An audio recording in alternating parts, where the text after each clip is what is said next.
Good evening, class. Good evening, sir. Ji, how are all of you? So very good. How are you? I am also fantastic. जी, चलिए आज की class शुरू करते हैं. In last class, we have completed section 117 of IPC, and today we will start from the 118. हमने अपनी पिछली class में IPC के 117 धारा कंप्लीट कर लिए हैं और आज की क्लास में हम आगे 118, 119 और 120 को पढ़ेंगे और इसी के साथ हमारा ये जो चैप्टर है ये समाप्त हो जाएगा. हम कौन सा चैप्टर पढ़ रहे हैं आईपीसी का? फिरोज खान.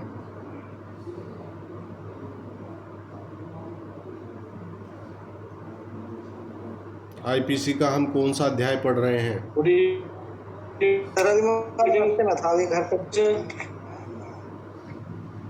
क्या कह रहे हो फिरोज? सर मैं भी रास्ते में हूँ, मैं घर पर नहीं पहुँचा था अभी, ऐसे जो है ना. तो घर पे जाके देख के बताओगे कौन सा अध्याय पढ़ रहे हैं. कल क्लास नहीं हो पाई थी सर, मैं ज्वाइन नहीं हो पाया था, कल पहुँच गया था सर. चलिए 107 तक तो हो गया. धारा नहीं, क्लास हुई थी. धारा नहीं पूछ रहा हूँ मैं, अध्याय पूछ रहा हूँ कि हम कौन सा अध्याय पढ़ रहे हैं. आप लोगों को थोड़ा सा विजिलेंट रहना चाहिए, पता होना चाहिए कि हम कौन सा अध्याय डिस्कस कर रहे हैं. कल्पना बताएंगी, कल्पना चौहान, हम कौन सा अध्याय पढ़ रहे हैं आईपीसी का? सर अध्याय 5 पढ़ रहे हैं. Very good. फिरोज खान, हम अध्याय 5 पढ़ रहे हैं आईपीसी का. चलिए जी सर. थोड़ा अपने अध्यायों का भी ध्यान रखा करो. कई बार अध्याय पे भी सवाल पूछ लिया जाता है, प्रीलिम्स में अक्सर पूछ लिया जाता है कि फला धारा किस अध्याय में. ठीक है, तो चलिए देखते हैं 118 क्या कह रहा है भाई. ये कह रहा है concealing design to commit offence punishable with death और imprisonment for life. Whoever intending to facilitate or knowing it to be likely that he will thereby facilitate the commission of an offence punishable with death or imprisonment for life. ठीक है, voluntarily conceals by any act or omission or by the use of encryption of any other information hiding tool the existence of a design to commit such offense or makes any representation which he knows to be false respecting such design. देखिए 118 ये कह रहा है कि मृत्यु या आजीवन कारावास से दंडनीय अपराध करने की परिकल्पना को छिपाना. क्या होता है परिकल्पना, अमित?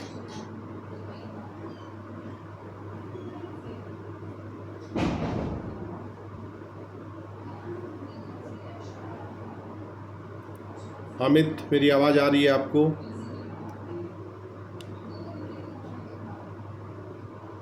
कुलदीप, आप बताएं. परिकल्पना जो शब्द यहाँ आ रहा है सर इसमें किसी की सर जैसे ना हम व्हाट्सएप में देखते हैं तो वो लिखा होता है उसमें एंड टू एंड एनक्रिप्टेड है. मतलब कि आपकी जो इन्फॉर्मेशन है, पर्सनल इन्फॉर्मेशन, वो लीक आउट नहीं हो सकती, उसको हाइड किया गया है. वो तो एक एनक्रिप्टेड शब्द तो बाद में आया है. बेसिकली मैं पूछ रहा हूँ कि जो ये बताया गया है परिकल्पना, डिज़ाइन. सर अच्छा, डिज़ाइन सर एक हाँ बोलिए. परिकल्पना एक हाइपोथेसिस है जो दूसरे को विश्वास दिलावे कि भाई ये घटना वहाँ अगर होने वाली है और वहाँ एक्चुअल में ना हो. यानी दूसरे को विश्वास दिला देता है कि भाई ये अगर कहीं डकैती होनी है तो वो विश्वास दिलाएगा यहाँ डकैती होनी है और वास्तव में वो कहीं और होनी है. नहीं, ये वो वाली बात नहीं है डियर, ये वो वाली बात नहीं है. वो हम आगे पढ़ेंगे. सर किसी बात को छुपाना। हाँ, ये परिकल्पना का मतलब ये है कि आपकी नॉलेज में कोई बात आ गई है कि भाई ऐसा ऐसा कोई व्यक्ति काम करने वाला है और ऐसा अगर कोई कृत्य हो जाएगा तो वो अपराध ऐसा होगा कि वो मृत्यु या आजीवन कारावास से दंडनीय हो सकता है। तो ऐसी अवस्था में ऐसे किसी अपराध के डिजाइन को छिपाना, डिजाइन सर हम उसको हार्बर कर रहे हैं, उस पर्सन को जो उस ऑफेंस को कमिट कर रहा है, और हम डिजाइन को कंसील कर रहे हैं उसके। हाँ, उसको हार्बर तो ये है कि वो अपराध करके आपके पास शरण ले रहा है, तब की बात है। ये तो एक प्रीमेच्योर कंडीशन है। जी जी। आपको पता है कि कहीं ना कहीं कुछ ऐसा होने वाला है जो मृत्यु या आजीवन कारावास से दंडनीय है। मान लीजिए कोई व्यक्ति प्लानिंग कर रहा है कि भाई हमें ए और बी मिलके सी की हत्या करेंगे, और ये डी की नॉलेज में भी है मामला, लेकिन वो छिपा रहा है, उसको कंसील कर रहा है। ये कह रहा है कि जो कोई मृत्यु या आजीवन कारावास से दंडनीय अपराध का किया जाना शुकर बनाने के आशय से या संभाव्यतः तद द्वारा शुकर बनाएगा, यह जानते हुए ऐसे अपराध किए जाने की स्वेच्छा से किसी कार्य या लोभ द्वारा या कोड में परिवर्तित करने के प्रयोग द्वारा, ये आया एनक्रिप्शन, वो शब्द जो आया ना, ये आया है कोड में। एनक्रिप्टेड का मतलब है किसी गूढ़ भाषा का प्रयोग करना, ठीक है ना। प्रयोग द्वारा अथवा किसी अन्य सूचना छिपाने वाले उपकरण द्वारा एक डिजाइन का अस्तित्व छिपाता है या ऐसी परिकल्पना के बारे में विपदेशन करता है जिसका मिथ्या होना वह जानता है, ठीक है। ये परिकल्पना को छिपा रहा है, ठीक है। अब ये कह रहा है if offence be committed, if offence be not committed. दो अवस्थाएं अब इसकी आई हैं तीसरे पैरे में। ये कह रहा है shall if that offence he be committed be punished with imprisonment of either description for a term which may extend to 7 years, or if the offence be not committed with imprisonment of either description for a term which may extend to 3 years, and in either case shall also be liable to fine। ये कह रहा कि यदि ऐसा अपराध कर दिया जाए तो वह दोनों में से किसी भांति के कारावास से जिसकी अवधि 7 वर्ष तक की हो सकेगी, अथवा यदि अपराध न किया जाए तो वह दोनों में से किसी भांति के कारावास से जिसकी अवधि 3 वर्ष तक की हो सकेगी दंडित किया जाएगा, और दोनों दशाओं में से हर एक में जुर्माने से भी दंडनीय होगा। यानी कि जुर्माना दोनों ही अवस्था में लगेगा। अपराध किया जाए तो जो परिकल्पना छिपाने वाला व्यक्ति है उसको 7 वर्ष तक की सज़ा का प्रावधान है, और यदि वो अपराध नहीं हो रहा है लेकिन परिकल्पना तो आपने छिपाई है, तब ऐसी अवस्था में 3 वर्ष तक की सज़ा का प्रावधान है। जी, इलस्ट्रेशन इसका कह रहा है। हाँ, ये जो अभी भाटी जी जो बात कर रहे थे, अमित जी, ये इलस्ट्रेशन में बता रहा है इसके कि A knowing that dacoity is about to be committed at B falsely informs the magistrate that a dacoity is about to be committed at C, a place in the opposite direction, and thereby misleads the magistrate with intent to facilitate the commission of the offence. The dacoity is committed at B in pursuance of the design A. Of the design A is punishable under this section। ये कह रहा कि यह जानते हुए कि ख स्थान पर डकैती पड़ने वाली है, मजिस्ट्रेट को यह मिथ्या इतला देता है कि डकैती गए स्थान जो विपरीत दिशा में है पड़ने वाली है, और इस आशय से कि तद द्वारा उस अपराध का किया जाना शुकर बनाए मजिस्ट्रेट को बुलावा देता है। डकैती परिकल्पना के अनुसरण में ख स्थान पर पड़ती है, के इस धारा के अधीन दंडनीय है। तो यहाँ मान लीजिए आपको पता था कि डकैती किस स्थान पर पड़ेगी, आपने वहाँ की बजाय मजिस्ट्रेट को सूचित कर दिया एक डिफरेंट दिशा में, तो उससे क्या हुआ? उससे ये हुआ कि जो पुलिस प्रशासन था वो एक गलत जगह पर अपने बल का प्रयोग कर रहा था उस होने वाली डकैती के विषय में जिसकी मिथ्या सूचना उसे मिली थी, और उसका लाभ उठा के जो एक्चुअल स्थान पे डकैती पड़ने वाली थी वहाँ डकैती पड़ गई। तो वहाँ डकैती पड़ने से क्या लाभ मिला उसे इस तरह की सूचना देने से? जो डकैत थे वो फ्री होल्ड हो गए, उन्होंने डकैती डाली। उन्हें पता था कि मजिस्ट्रेट साहब तो दूसरी दिशा में डकैती को रोकने के लिए बैठे हुए हैं। समझे जी? डकैती इजी हो गई। हाँ जी, क्या कह रहे हैं अमित?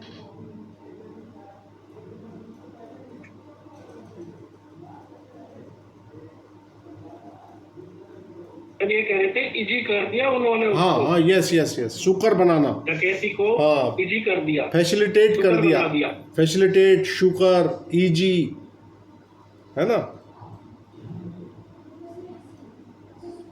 जी? रीति, आपको आवाज आ रही है?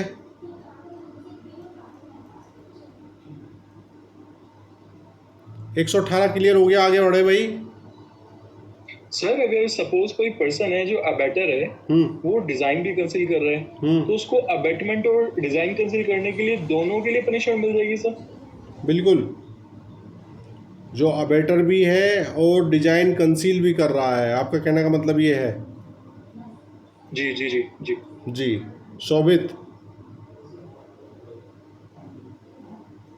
जी सर। कुलदीप जी का सवाल आया है कि एक व्यक्ति है वो अबेटर भी है और वो वैसा डिज़ाइन भी कंसील कर रहा है। मतलब कि जैसे इसी में इस एग्जांपल, ये जो इलिस्ट्रेशन है, इलिस्ट्रेशन को ही आप मान लें कि इसमें वो मजिस्ट्रेट को मिथ्या इतला भी दे रहा है और कै जो है ये अबेटर भी है।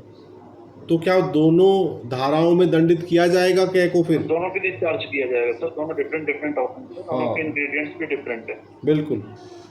तो उसके लिए आपका जो जो कृत्य, देखो तत्वों की पूर्ति होनी है। कॉन्स्पिरेसी भी करता है अगर गेम के साथ में कि मैं पुलिस को वहाँ डिप्लॉय कराऊंगा और इधर खाली रहेगा, तो एक कॉन्स्पिरेटर एक 120B का भी चार्ज हो, तो जितने ऑफेंस करेगा सर उतने चार्ज।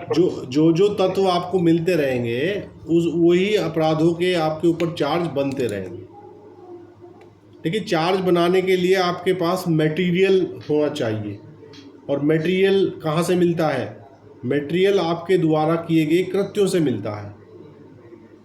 ठीक है, तो जिस तत्वों की पूर्ति होती रहे वही चार्ज बनता रहेगा। चलिए नेक्स्ट सेक्शन 119 कह रहा है, public servant concealing design to commit offence which it is his duty to prevent. ये बात हम पहले भी पिछली धाराओं में भी पढ़ के आए हैं। 116 में भी कुछ ऐसी बात थी ना, कि जो लोक सेवक है, और लोक सेवक कैसा है? लोक सेवक ऐसा है कि उसका दायित्व है अपराध का निवारण करना, लेकिन ऐसा लोक सेवक क्या कर रहा है 119 में? Public servant concealing design to commit offense which it is his duty to prevent. Whoever being a public servant intending to facilitate or knowing it to be likely that he will thereby facilitate the commission of an offense which it is his duty as such public servant to prevent,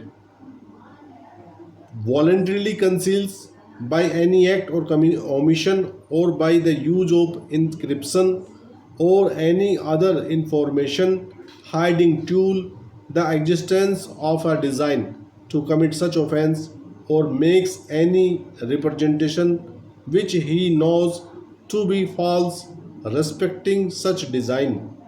देखिए 118 और 119 में अंतर यही है कि यहाँ लोक सेवक है और 118 में एक साधारण व्यक्ति है, तो सज़ा का अंतर आ जाएगा। वही बात है जो पहले हम पढ़ के आए हैं।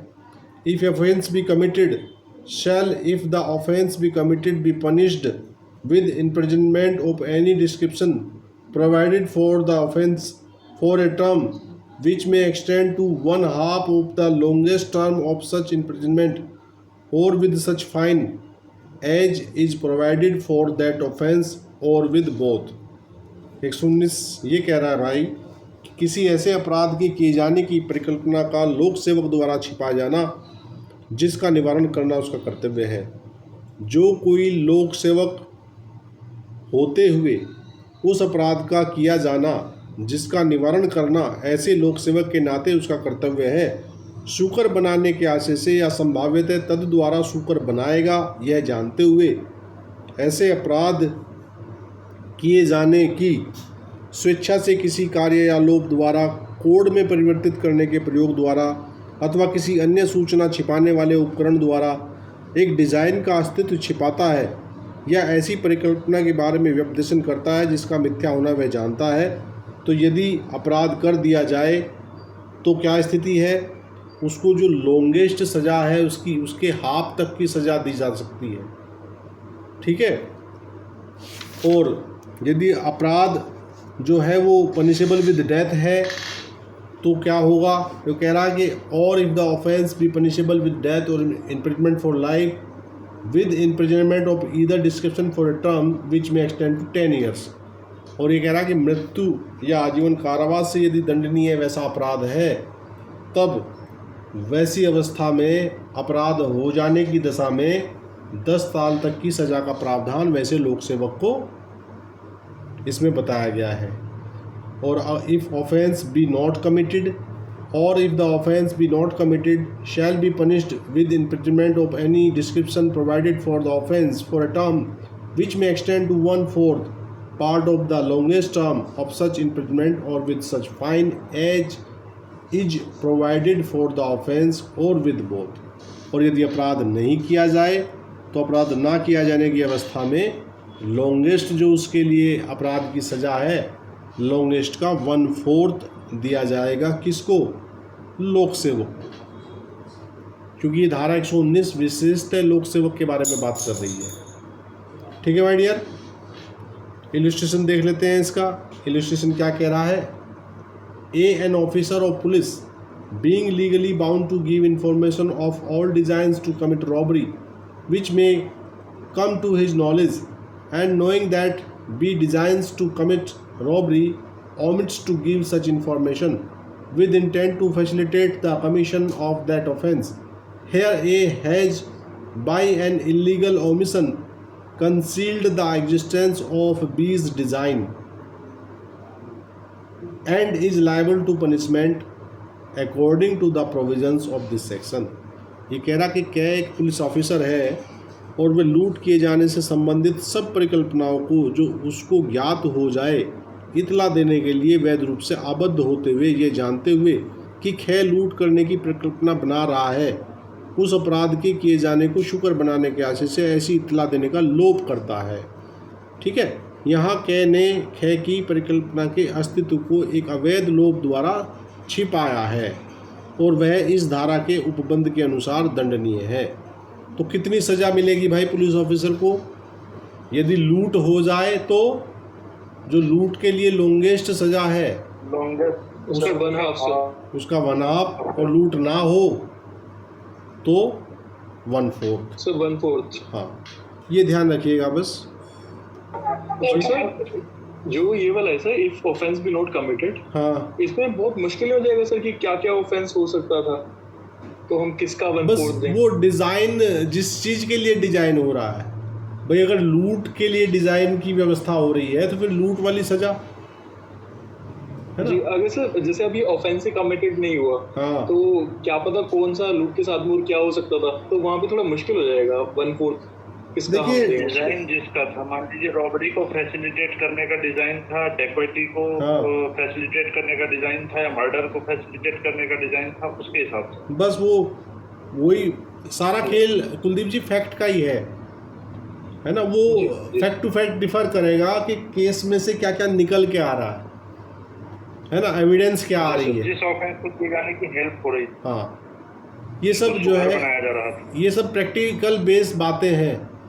हम लोग विचार जो करते हैं ये सब प्रैक्टिकल बेस बातें हैं, और जब हमारे सामने साक्ष्य जिस चीज़ का आ रहा है उस साक्ष्य के अनुसार ही तो आप निर्णय लेंगे भाई। जब आप जज बन जाएंगे तो आपके सामने पत्रावली पर कितना मटेरियल मौजूद है, उसी मटेरियल को अभी मैंने लास्ट सेक्शन पढ़ाते हुए भी मैंने ये बताया था कि आपके पास पत्रावली पर कितना मटेरियल मौजूद है। मटेरियल का मतलब आप वहाँ आपके पास जो एविडेंस है वही तो मटेरियल है भाई। आपके पास मान लीजिए, सपोज कीजिए एग्जांपल के तौर पे मैं आपको बता रहा हूँ कि आपको कोई घर बनाना है, सपोज कीजिए, तो घर 1 मंजिला बनेगा, 2 मंजिला बनेगा, 3 मंजिला बनेगा, ये डिपेंड किस चीज़ पे करेगा? ये डिपेंड उस चीज़ पे करेगा कि आपके पास मटेरियल कितना है, आपके पास बजट कितना है, उस बजट से आप कितना मटेरियल ला सकते हो। तो अगर आपके पास जी सर। 1 मंजिल का ही बजट है तो 1 मंजिल का ही मटेरियल मिलेगा, तो आप 1 ही मंजिल बना पाओगे।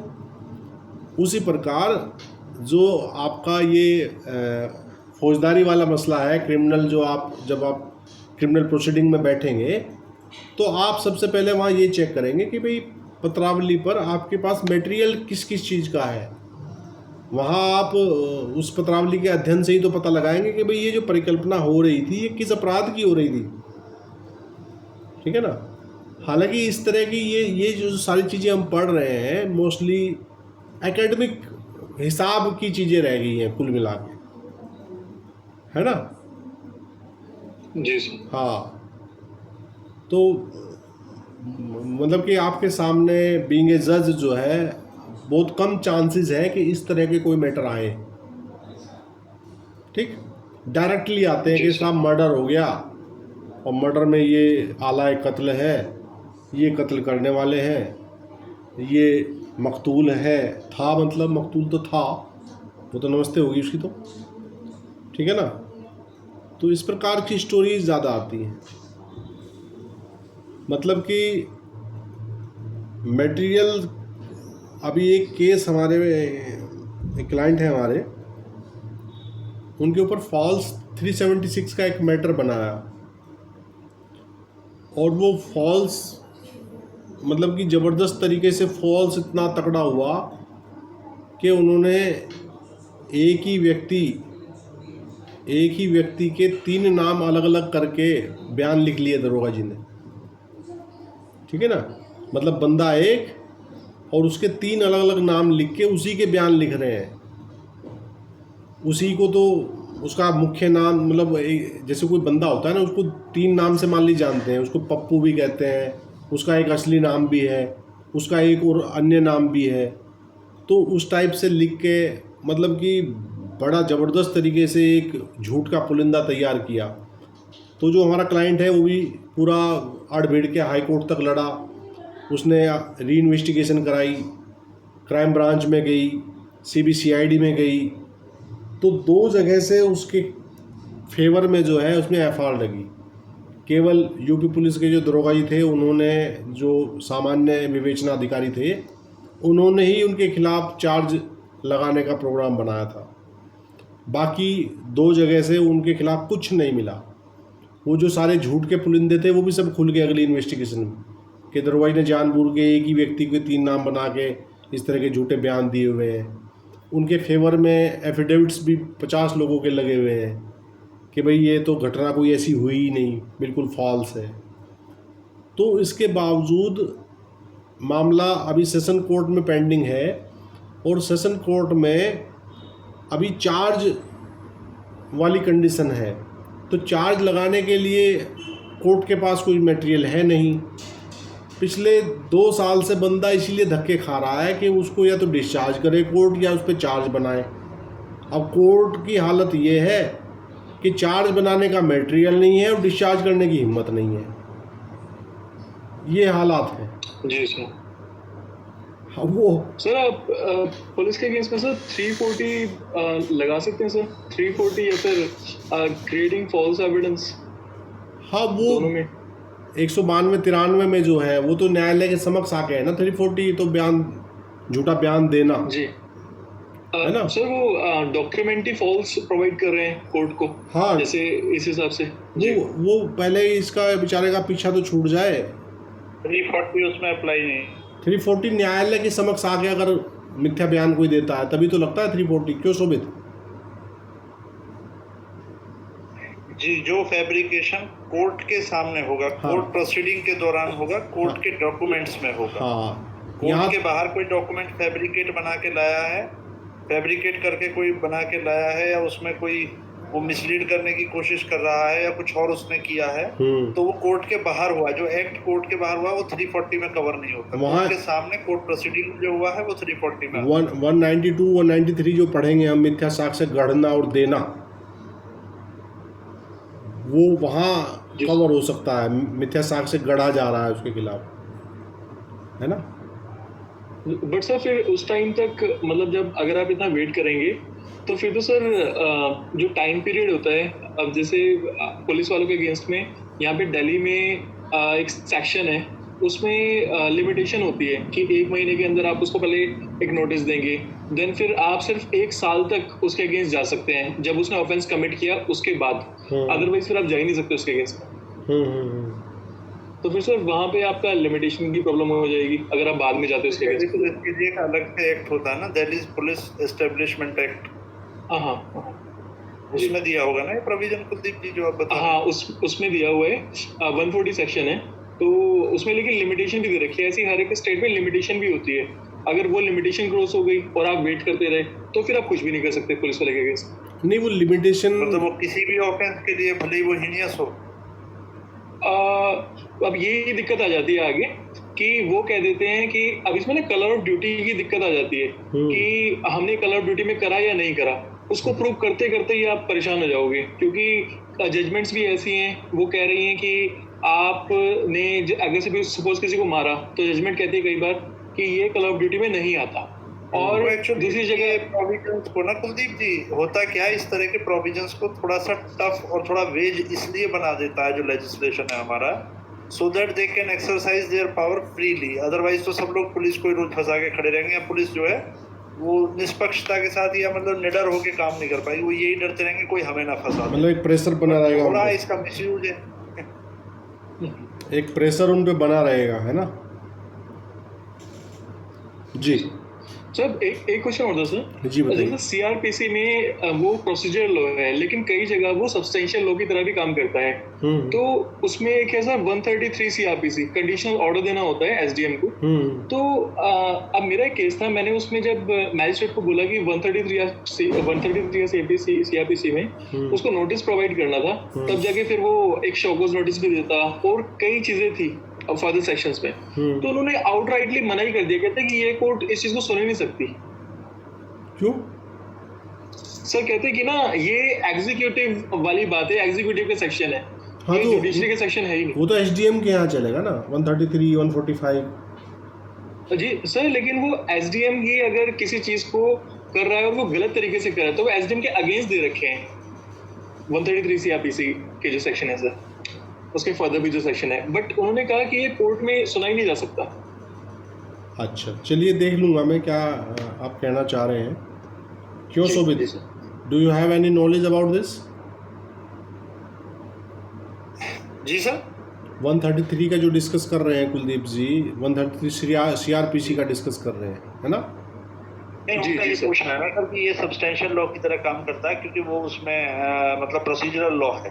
तो ये जो अभी एक बार पहले सर ने डिस्कस किया था कोड और एक्ट का जो डिफरेंस, तो ये कोड इसीलिए बोला जाता है क्योंकि इसमें सब्सटेंशियल भी है, प्रोसीजर भी है, लिमिटेशन एक्ट भी है, इसमें मेंटेनेंस के लिए भी है, इसमें जो है बाकी आपकी कोर्ट प्रोसीडिंग के लिए भी है। हाँ, जब वो शोभा जी, शोभा जी क्वेश्चन मेरा वही है जो सर पूछ रहे हैं ना, जो सर कह रहे हैं कि 133 सीआरपीसी में क्या वो कोर्ट में चल सकता है या नहीं चल सकता है, कि जैसे जज ने मेरे को बोल दिया कि कोर्ट में इस चीज को आप चला ही नहीं सकते, इसके लिए आप बोल ही नहीं सकते। एग्जीक्यूटिव मजिस्ट्रेट के यहाँ चलेगा, उनका कहना है। एग्जीक्यूटिव मजिस्ट्रेट के लिए बोला होगा ना उन्होंने कि एग्जीक्यूटिव मजिस्ट्रेट के यहाँ जाइए।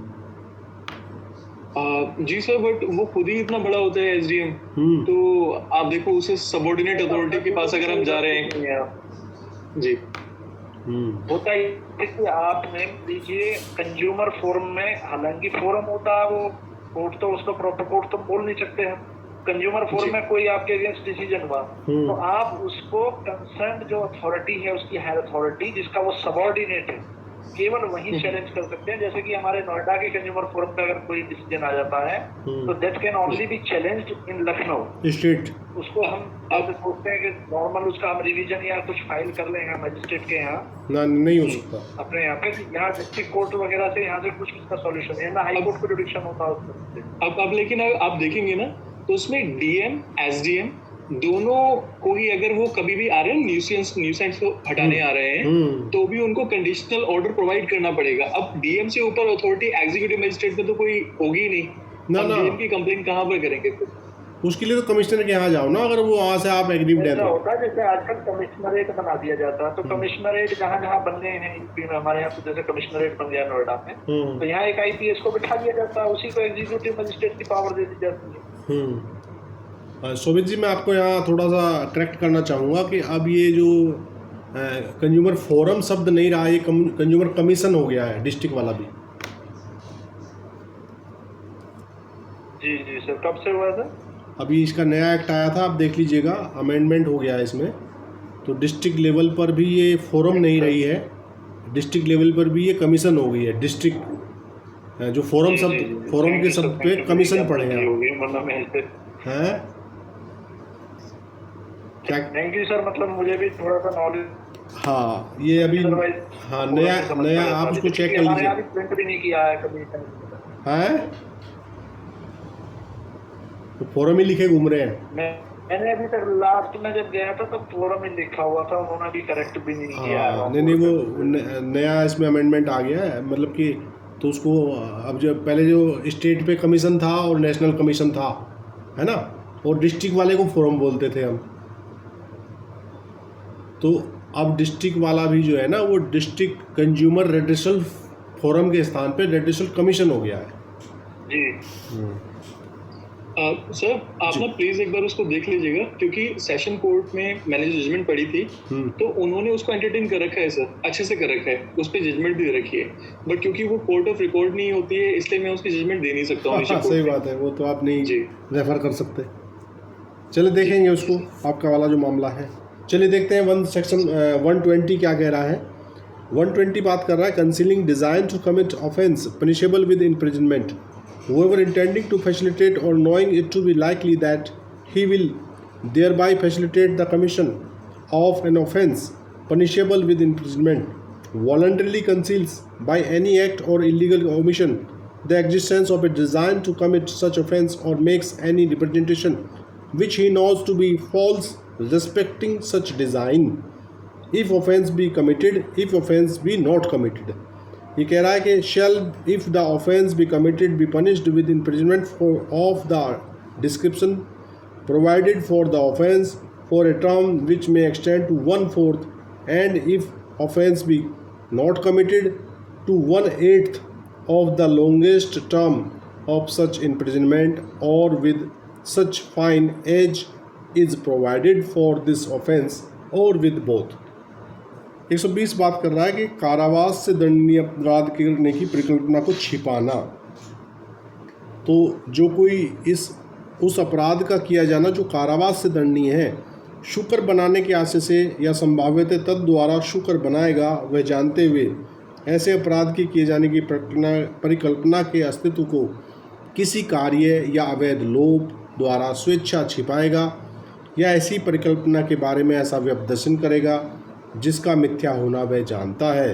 तो यदि अपराध कर दिया जाए तो दीर्घतम अवधि की जो उसमें कारावास है उसके 1/4 तक जो है पनिश किया जाएगा, और यदि अपराध ना किया जाए तो 1/8 1/8 भाग की सज़ा दी जाएगी, जो कारावास से दंडनीय अपराध करने की परिकल्पना को कोई बंदा छिपाएगा या उसको शुकर बनाने के लिए, फैसिलिटेट बनाने के लिए कोई लोभ करेगा, कोई कृत्य करेगा।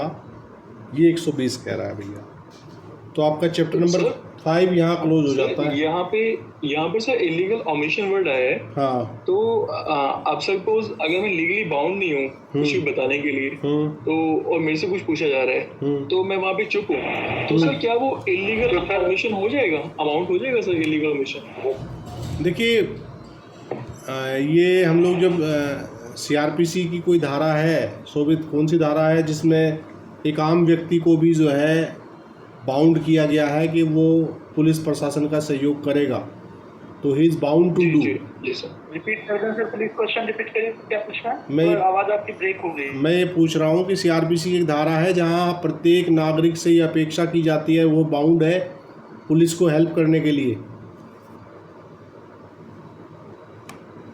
37 सर। हाँ, 36-37 में कहीं है, बिल्कुल है ना। तो वैसी अवस्था में यदि आप कंसील कर रहे हैं, नहीं बता रहे हैं, तो वो आप अवैध लोप ही कर रहे हैं। हाँ सर, उसमें ऑफेंस की अगर आपको इन्फॉर्मेशन मिल गई हाँ और आप उसको कंसील करते हैं तो ये 37 में ऑफेंस है। बिल्कुल बिल्कुल बिल्कुल, तो वो अवैध की श्रेणी में आ जाएगा कुलदीप जी। जी जी सर, थैंक्स सर। अब अगला चैप्टर 39 है सर, उसमें आप 39 को देखिएगा कुलदीप जी। हाँ 30 में अगर मतलब किसी भी व्यक्ति को अगर इस तरह की कोई इंफॉर्मेशन होती है कि कहीं पे कोई ऑफेंस किया जा रहा है, ऑफेंस हो रहा है, और वो उसको नहीं कंसर्न पुलिस स्टेशन या जो भी कंसर्न अथॉरिटी है उसको नहीं इन्फॉर्म करता है टाइमली और वो ऑफेंस हो जाता है तो उसको मतलब उसका दोषी है। बिल्कुल जी तो अगला चैप्टर 5A देख लेते हैं भाई, इसको पढ़ लेते हैं। ये क्रिमिनल कॉन्स्पिरेसी की बात करता है, अध्याय 5A, और ये 120A में तो डेफिनेशन बता रहा है और 120B में पिनल बता रहा है।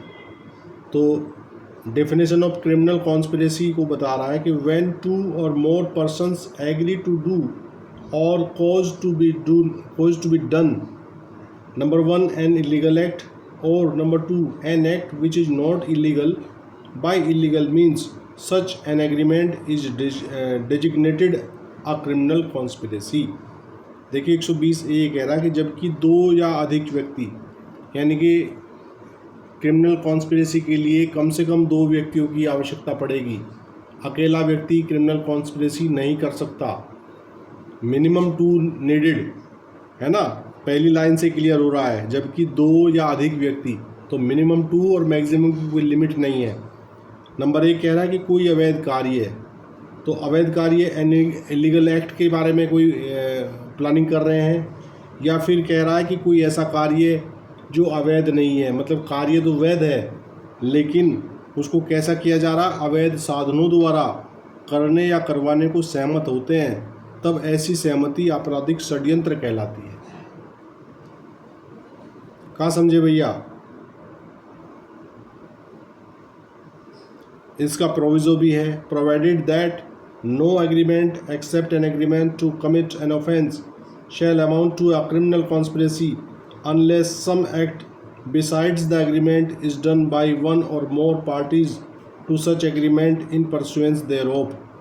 परंतु में क्या कह रहा है कि परंतु किसी अपराध को करने की सहमति के सिवाय कोई सहमति आपराधिक षड्यंत्र तब तक न होगी जब तक कि सहमति के अलावा कोई कार्य उसके अनुसरण में उस सहमति के एक या अधिक पक्षकारों द्वारा नहीं कर दिया जाता। तो जो प्रोविज़ो है, प्रोविज़ो ये कह रहा है कि यदि कोई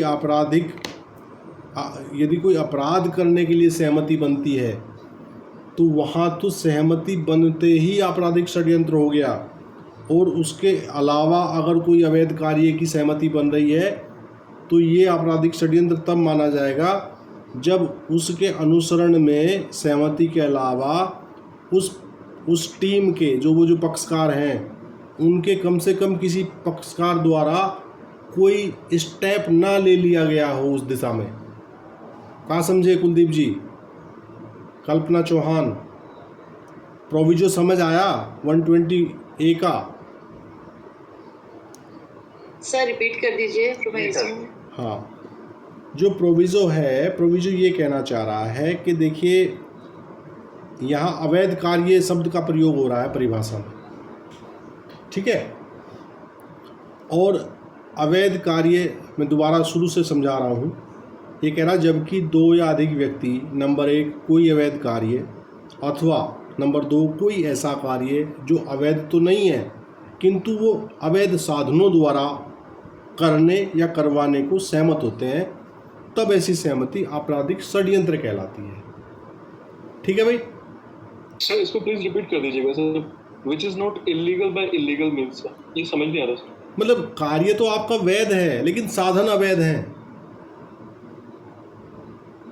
जी, इसका ऐसा होता है कुलदीप जी, जैसे हमारे यहाँ पास के डिस्ट्रिक्ट में गाजियाबाद एक बार क्या है वो हुआ था, बैंक रॉबरी हुई थी जी, मतलब काफी पुराने टाइम में हुई थी, बहुत बड़ी बैंक रॉबरी मानी गई थी उस जमाने में जब ये मोबाइल और ये सब नहीं होता था कि आप इंफॉर्मेशन पास कर सकें किसी को।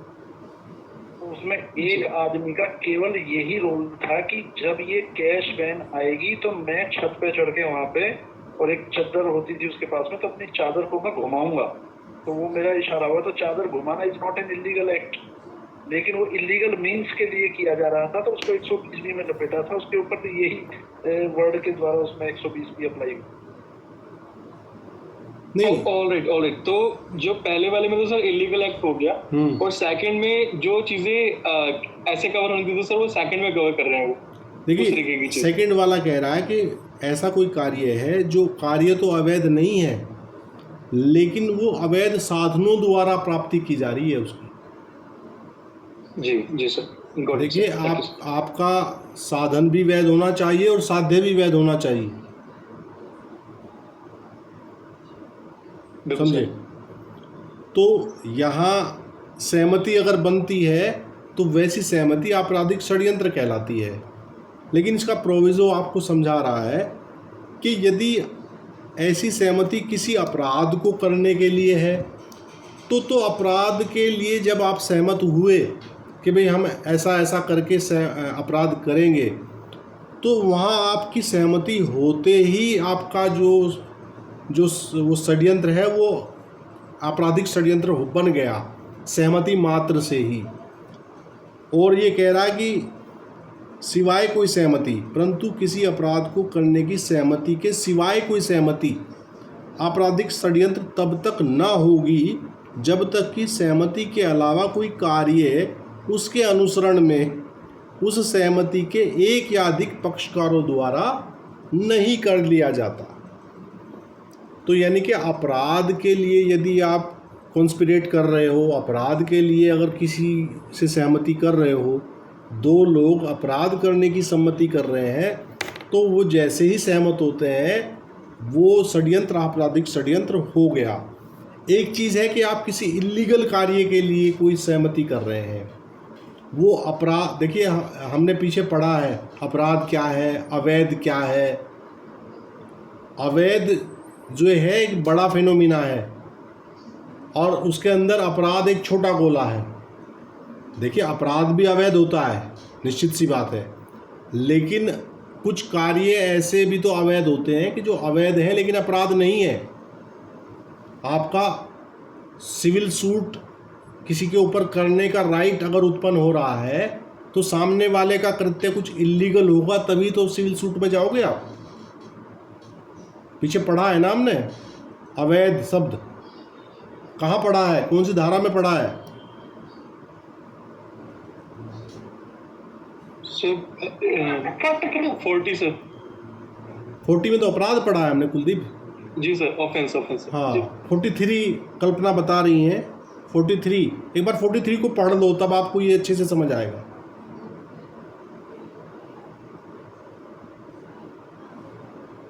कल्पना आप पढ़ें।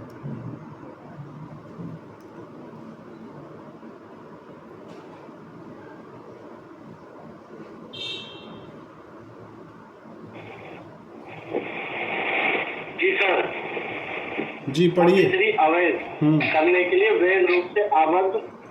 अवैध शब्द उस हर बात को लागू है जो अपराध हो या जो विधि द्वारा प्रतिष्ठित हो या जो सिविल कार्य के लिए आधार उत्पन्न करती हो, और कोई व्यक्ति उस बात को करने के लिए वैध रूप से आबद्ध कहा जाता है जिसका लोभ करना उसके लिए अवैध है। जी, तो 43 से कनेक्ट करते हुए आप इसे पढ़ेंगे तब आपको ये अच्छे से समझ आएगा। अब यहाँ कन्फ्यूजन कुछ नहीं बचा है। Every illegal act is not an offence. हाँ, तो एवरी इलीगल एक्ट जो है वो ऑफेंस नहीं होता है। तो परंतु यही कह रहा है कि यदि आपकी जो सहमति बनी है, ए और बी ने मान लीजिए क्या किया, ए और बी ने ये षड्यंत्र किया कि हम सी का मर्डर करेंगे, तो वो अपराध के लिए सहमत हुए ना, तो उनकी उस सहमति मात्र उसको आपराधिक क्रिमिनल कॉन्स्पिरेसी बना देती है। लेकिन यदि ए और बी सहमत होते हैं किसी अवैध कार्य को करने के लिए जो कि अपराध नहीं है, जो कि अपराध की श्रेणी में नहीं आता, 43 ने बता दिया कि क्या अवैध है क्या अपराध है। बेसिकली तो अपराध अवैध होता ही होता है, लेकिन हर एक अवैध कार्य अपराध तो नहीं होता कुलदीप जी। जी जी सर। वाइस वर्सा पढ़े इसको। भाई प्रत्येक अपराध बेसिकली अवैध कार्य है, लेकिन प्रत्येक अवैध कार्य अपराध नहीं है। तो यहाँ परंतु ये कह रहा है कि यदि किसी अपराध की सहमति बन रही है तो सहमति मात्र होते ही आपका मामला क्रिमिनल कॉन्स्पिरेसी की परिभाषा में आ गया। परंतु किसी अपराध को करने की सहमति के सिवाय कोई सहमति आपराधिक षड्यंत्र तब तक ना होगी जब तक कि सहमति के अलावा कोई कार्य उसके अनुसरण में उस सहमति के एक या अधिक पक्षकारों द्वारा न कर दिया जाता। तो अवैध कार्य के लिए सम्मति के अलावा कोई स्टेप लेना भी आवश्यक है। जब तक स्टेप नहीं लिया जाता उसके किसी पार्टी के द्वारा, उस षड्यंत्र के किसी पक्षकार के द्वारा, तब तक जो है अवैध कार्य के लिए सहमति मात्र जो है वो आपराधिक षड्यंत्र की श्रेणी में नहीं आएगी। रीति, क्लियर हुआ कुछ? हाँ जी सर। जो संदेह था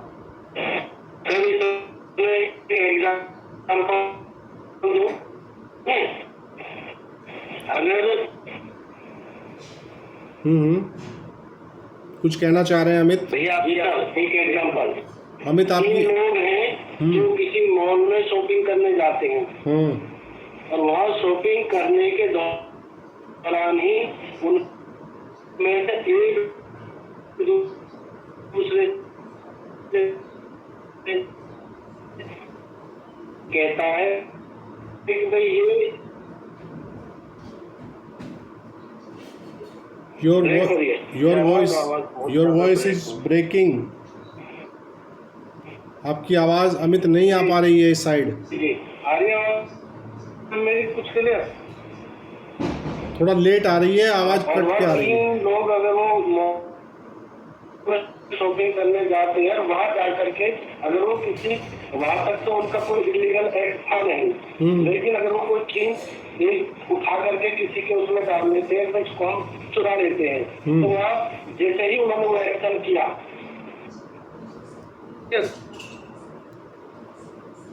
नहीं सर आगे आवाज क्लियर कुछ? अमित नहीं, आपकी आवाज नहीं आ रही है अमित। चलिए इसका स्पष्टीकरण देख लेते हैं। एक्सप्लेनेशन कह रहा है कि it is immaterial whether the illegal act is the ultimate object of such agreement or is merely incidental to that object. स्पष्टीकरण कह रहा है कि ये तत्वहीन है कि जो अवैध कार्य है ऐसी सहमति का चरम उद्देश्य है या उस उद्देश्य का आनुषंगिक मात्र है। आनुषंगिक मात्र से क्या समझ में आया कि illegal work something which is complementary to, हाँ, उसके साथ में चलते चलते आनुषंगिक लिए आपने कोई अवैध कार्य कर दिया, लेकिन चरम उद्देश्य जो है वो आपका, मतलब आपकी सहमति का चरम उद्देश्य जो है वो अवैध कार्य नहीं है, लेकिन उस उद्देश्य को प्राप्त करने के लिए उसका आनुषंगिक हो सकता है। क्या समझे Shobhit? It is immaterial whether the illegal act is the ultimate object of such or agreement or is merely incidental to that object. मतलब कि जो उसका चरम उद्देश्य है आपकी सहमति का, जरूरी नहीं है कि वो वहाँ के लिए अवैधता बीच में भी कोई आपका छोटा मोटा कार्य आपने उसकी प्राप्ति के लिए कर दिया तो मामला आपका आपराधिक षड्यंत्र की श्रेणी में आ जाएगा, क्योंकि वहाँ आपकी अवैधता भले ही चरम उद्देश्य के लिए ना हो, लेकिन आपने इंसिडेंटल एक वर्क ऐसा किया कि जिसमें इलीगलिटी आ गई। Is that clear? इसे एक बार फिर से क्लियर कर दें प्लीज सर। एक्सप्लेनेशन ये कह रहा है कि इट इज इमेटेरियल, ये तत्वहीन है, weather the illegal act is the ultimate object of such agreement. जो करार हमारे बीच हुआ है, दो पक्षों के बीच हुआ है, उसका अल्टीमेट ऑब्जेक्ट जो है इलीगल हो ये आवश्यक नहीं है। कोई इंसिडेंटल, कोई उसका अनुषंगिक कार्य भी, उस कार्य को करते करते बीच का एक हिस्सा उसका अगर अवैध हो गया तो मामला तब भी आपराधिक षड्यंत्र में चला जाएगा।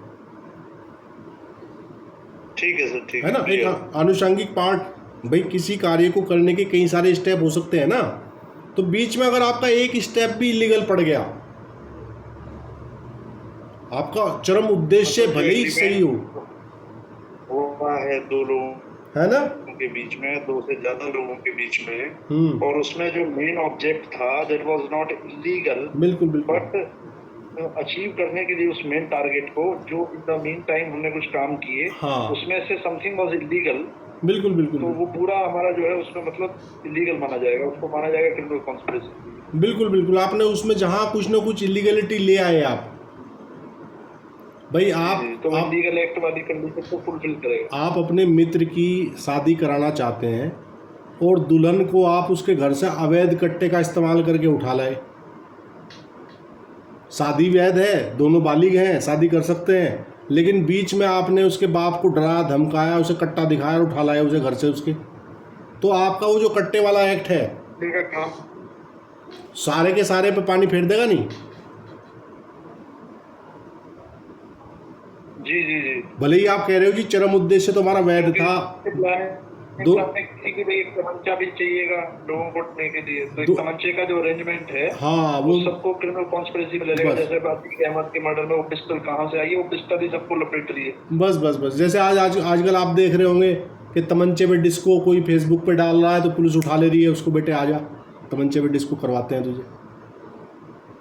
जी सर, आर्म्स एक्ट से, है ना, आर्म्स एक्ट में चलान हो रहे हैं, से बड़े पकड़े जा रहे हैं सर। हाँ।